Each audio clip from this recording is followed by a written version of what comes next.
आकाशवाणी गोरखपुर से समाचार दर्शन।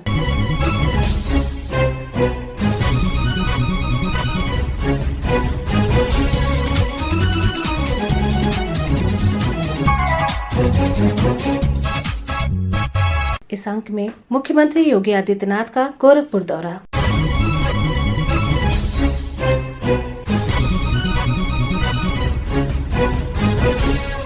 मुख्यमंत्री योगी आदित्यनाथ इस सप्ताह गोरखपुर के दौरे पर पहुंचे। उन्होंने विश्व पर्यावरण दिवस पर गोरखनाथ मंदिर परिसर में हरिशंकरी यानी बरगद, पीपल और पाकड़ के पौधे लगाए। श्री योगी ने वन, पर्यावरण एवं जलवायु परिवर्तन विभाग की ओर से आयोजित race for life circular economy and local climate action conference का उद्घाटन किया। उन्होंने अपने गोरखपुर प्रवास के दौरान गोरखनाथ मंदिर परिसर में जनता दर्शन में लोगों की समस्याएं सुनी। मुख्यमंत्री ने गोरखपुर में 5 सामुदायिक स्वास्थ्य केंद्रों भटहट, सहजनवा, पाली, बांसगांव और हरनही में नवनिर्मित पीडियाट्रिक आईसीयू का उद्घाटन किया। इस अवसर पर उन्होंने कहा कि प्रदेश सरकार राज्य में स्वास्थ्य के बुनियादी ढांचे को लगातार बेहतर कर रही है। मुख्यमंत्री ने प्रसन्नता व्यक्त करते हुए कहा कि पूर्वांचल में इंसेफेलाइटिस पर नियंत्रण कर लिया गया है।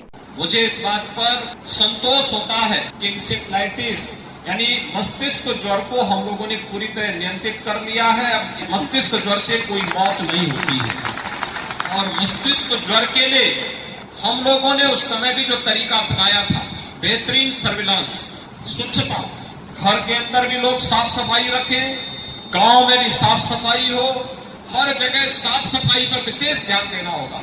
शुद्ध पेयजल की आपूर्ति करनी होगी।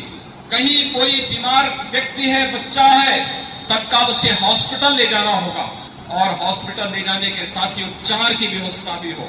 हॉस्पिटल, प्राथमिक स्वास्थ्य केंद्र, सामुदायिक स्वास्थ्य केंद्र, जिला चिकित्सालय, मेडिकल कॉलेज, अब तो गोरखपुर में एम्स भी आ गया है। भटड़ में मुझे काफी दिनों के बाद आने का अवसर मिला है और कितना आसान रास्ता हो गया गोरखपुर से। ऐसे लगता है यानी मंदिर से मुझे भटड़ आने में 12 मिनट लगी, केवल 12 मिनट में मैं गोरखनाथ मंदिर से भटड़ में आया।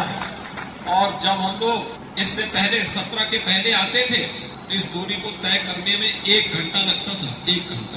उद्घाटन किए गए सभी 5 पीकू का निर्माण गोरखपुर के हिंदुस्तान उर्वरक रसायन लिमिटेड द्वारा किया गया है। मुख्यमंत्री ने इस अवसर पर इन सभी सीएचसी पर हेल्थ एटीएम लगाने की भी घोषणा की।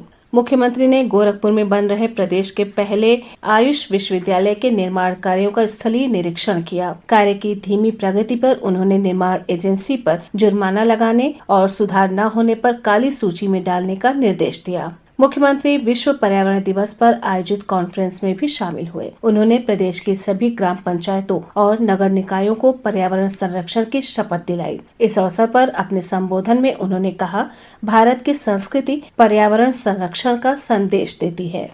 पर्यावरण के साथ खिलवाड़ करने का परिणाम क्या है? आप सोचिए कि हमारे भारतीय मनीषा ने जब अपने मंत्रों को रचा होगा, उस समय उन्होंने प्रत्येक इस सृष्टि के जुड़े हुए, इस चराचर जगत के जुड़े हुए प्रत्येक वस्तु के कल्याण की बात की। उन्होंने कहा, देव शांति, पृथ्वी शांति। यानी ये क्या है? जल में शांति हो, पृथ्वी में शांति हो, अंतरिक्ष में शांति हो, हर एक हो शांति। शांति का मतलब यानी हम इसको प्रदूषण से मुक्त करें, किसी भी प्रकार का कोई इसमें प्रदूषण न हो, किसी भी प्रकार का अपशिष्ट इसमें न गिरे, किसी प्रकार की अशांति का एक कारण न बने, अराजकता का कारण न बने। ये भारतीय मनीषा की सोच थी, ये हमारी ऋषियों की सोच थी।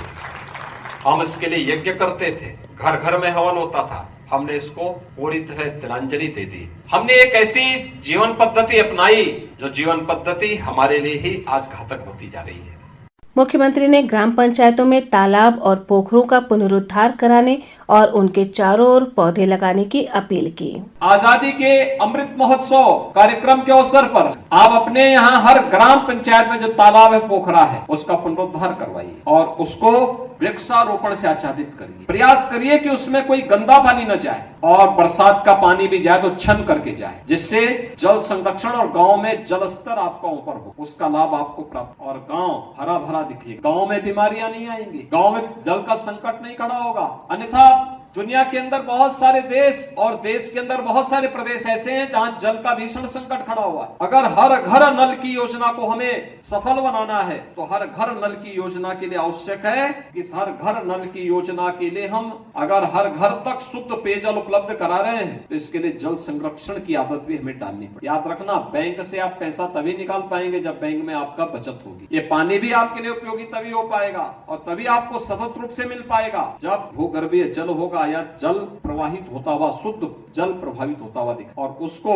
हमें उस प्रवाह को या उस भूगर्भीय जल को उस रूप में सुरक्षित करने की दिशा में प्रयास प्रारंभ करने पड़ेंगे। मुख्यमंत्री ने एक गांव का उदाहरण देते हुए बताया कि कैसे प्रधानमंत्री आवास योजना के तहत बनाए गए घर में सहजन का पौधा लगाया गया और अब परिवार इस अत्यंत उपयोगी पेड़ से लाभान्वित हो रहा है। हमने इससे पहले प्रधानमंत्री आवास योजना से जुड़े हुए हर लाभार्थी के घर में एक एक सहजन का पेड़ दिया था और मुझे बहुत अच्छा लगा।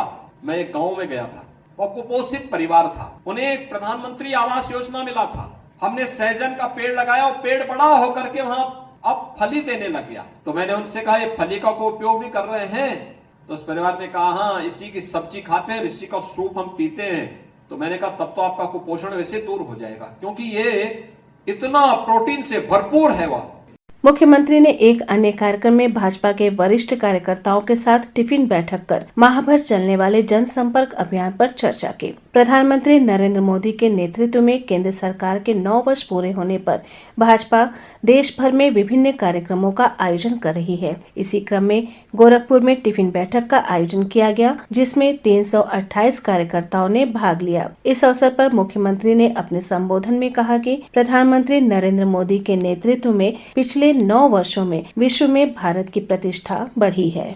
मुख्यमंत्री ने कहा कि पिछले 9 वर्षों में देश की सीमाएं सुरक्षित हुई हैं और आंतरिक सुरक्षा भी मजबूत हुई है। वैश्विक मंच पर भारत की बढ़ती प्रतिष्ठा हो या फिर सीमाओं की सुरक्षा का मुद्दा, आज भारत की तरफ कोई टेढ़ी नजरों से नहीं देख सकता या कोई ये दुस्साहस नहीं कर सकता कि भारत की सीमा के अंदर घुसपैठ करके भारत के एक बड़े भूभाग पर कब्जा कर ले।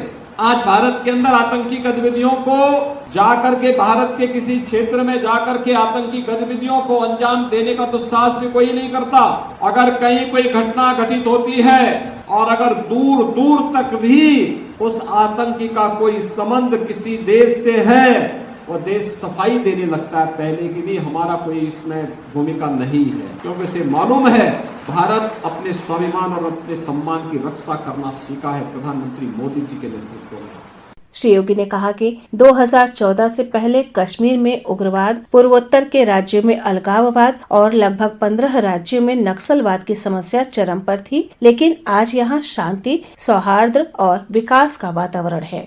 याद करिए 2014 के पहले भारत के अंदर आंतरिक सुरक्षा की स्थिति कितनी खराब थी। कश्मीर में उग्रवाद था, पूर्वोत्तर के राज्यों में अलगाववाद था, देश के 12 से 15 राज्य ऐसे थे जिनमें नक्सलवाद चरम पर था, नक्सली गतिविधियां लगातार घटित हो रही थी। आज कश्मीर में धारा 370 समाप्त हुई, शांति और सौहार्द का एक नया माहौल जम्मू कश्मीर के अंदर देखने को मिल रहा है। विकास के पथ पर अग्रसर जम्मू कश्मीर हम सबके सामने है।